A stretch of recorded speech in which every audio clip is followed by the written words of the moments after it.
Welcome to finance का खजाना bye कुमरेंद्र। नमस्कार। जब हम भारत के यूनियन बजट के बारे में सोचते हैं तो दिमाग में अक्सर बड़े बड़े आंकड़े और भारी भरकम योजनाएं आती हैं, है ना? लेकिन ये सिर्फ एक हिसाब किताब का दस्तावेज नहीं है।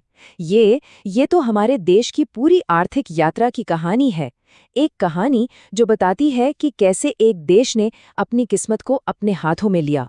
तो चलिए आज इस दिलचस्प कहानी की एक एक परत को खोलकर देखते हैं। एक दिलचस्प बात पता है, 2026 का यूनियन बजट एक रविवार को पेश होने वाला है। थोड़ा अजीब लगता है ना कि छुट्टी वाले दिन बजट, पर क्या ये हमेशा से ऐसा ही था? ये छोटा सा सवाल ही है जो हमें भारत के बजट के इतिहास की एक बड़ी ही दिलचस्प यात्रा पर ले जाएगा। तो आज हम कहाँ से गुजरने वाले हैं?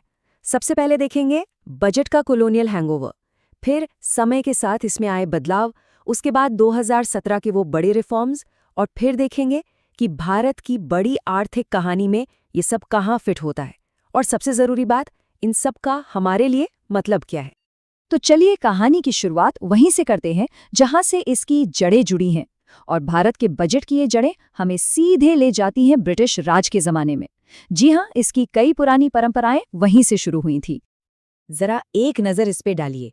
1999 तक बजट शाम के 5 बजे पेश होता था, और वो भी फरवरी के बिल्कुल आखिरी वर्किंग डे पर। और अब होता है सुबह 11 बजे 1 फरवरी को। ये सिर्फ घड़ी की सुइयों का आगे पीछे होना नहीं था, ये पूरी की पूरी सोच का बदलना था। तो सवाल उठता है, भाई शाम 5 बजे ही क्यों? इसकी वजह बड़ी मजेदार है। ये टाइमिंग हमारी सहूलियत के लिए थी ही नहीं, ये तो लंदन में बैठी ब्रिटिश संसद की सहूलियत के लिए थी। सोचिए, जब यहाँ भारत में शाम के 5 बज रहे होते थे, तब लंदन में सुबह के 11:30 बज रहे होते थे। मतलब उनके लिए बहस और चर्चा शुरू करने का एकदम परफेक्ट टाइम। और फिर इस लंबी चली आ रही परंपरा को पहली बार तोड़ा गया 1999 में, उस वक्त के वित्त मंत्री यशवंत सिन्हा ने। और फिर आया साल 2017, जब एक और बहुत बड़ा बदलाव हुआ। ये असल में कहानी है भारत के अपने फाइनेंशियल कैलेंडर पर अपना हक जताने की। देखिए, फरवरी के आखिर में बजट लाने में एक बहुत बड़ी प्रैक्टिकल दिक्कत थी। होता ये था कि बजट पेश होने के बाद जब तक संसद से सारी मंजूरियां मिलती, तब तक मई या जून का महीना आ जाता था। इसका सीधा मतलब क्या हुआ कि नया फाइनेंशियल ईयर तो 1 अप्रैल से शुरू हो गया, लेकिन उसके पहले 2-3 महीने पूरे बजट के बिना ही निकल गए। सरकार को शुरुआती खर्च चलाने के लिए एक वोट ऑन अकाउंट का सहारा लेना पड़ता था, और नतीजा, बड़े बड़े प्रोजेक्ट्स और जरूरी योजनाएं बस अटकी रहती थी।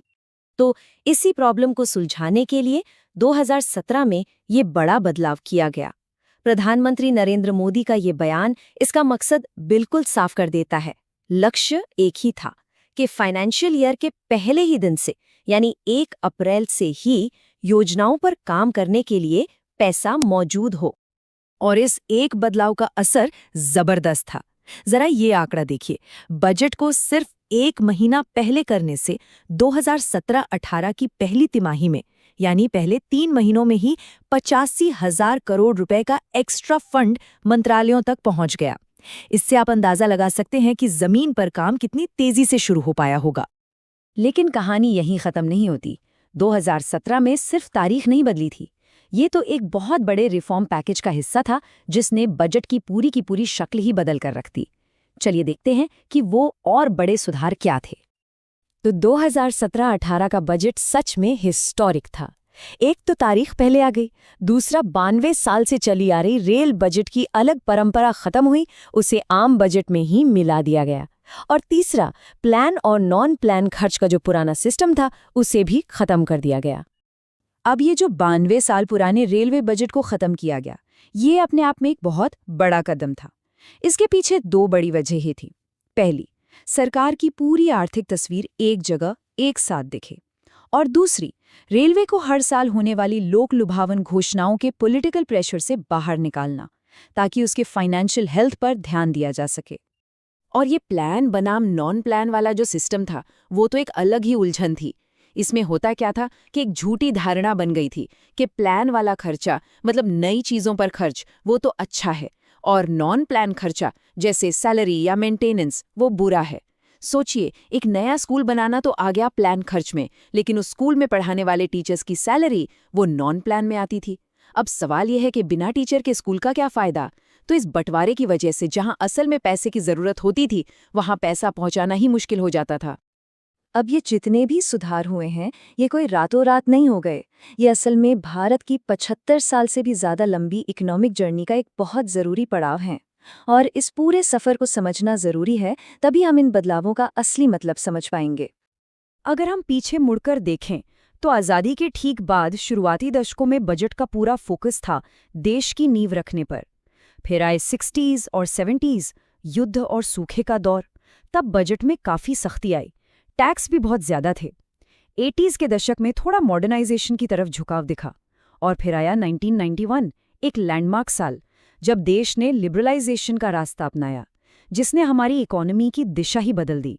और 2014 के बाद से हम देख रहे हैं बड़े स्ट्रक्चरल रिफॉर्म्स का दौर, जैसे जीएसटी, आईबीसी और बजट में हुए यही सब बदलाव। इन सब का एक ही मकसद है, इकोनॉमी को ज़्यादा एफिशिएंट और ट्रांसपेरेंट बनाना। तो ये सारी बातें सुनकर लग सकता है कि ये तो बस प्रोसीजरल चेंजेस हैं, तारीख बदल दी, 2 बजट को एक कर दिया, ठीक है। लेकिन असली सवाल तो ये है कि इससे फ़र्क क्या पड़ता है, ये सब हमारे लिए मायने क्यों रखता है? नहीं, इसका बहुत सीधा और बड़ा फर्क पड़ता है। सबसे पहला, योजनाओं पर काम तेजी से शुरू होता है। अब सोचिए, बजट में किसी नए हाईवे या अस्पताल का ऐलान हुआ तो उस पर काम अब अप्रैल से ही शुरू हो सकता है। इसके लिए मॉनसून तक इंतजार करने की जरूरत नहीं। दूसरा, इससे मंत्रालयों की एफिशिएंसी बढ़ती है, वो पूरे साल के लिए बेहतर प्लानिंग कर पाते हैं। और तीसरा, एक सिंगल यूनिफाइड बजट से सरकार को अपनी कमाई और खर्च की एक पूरी और साफ तस्वीर मिलती है। और जब तस्वीर साफ हो तो फैसले भी बेहतर होते हैं। तो एक कॉलोनियल हैंगओवर से निकलकर ग्रोथ के एक मॉडर्न टूल तक भारत के बजट ने वाकई में एक बहुत लंबा सफर तय किया है। और ये सफर हमें एक बड़े सवाल पर लाकर खड़ा करता है।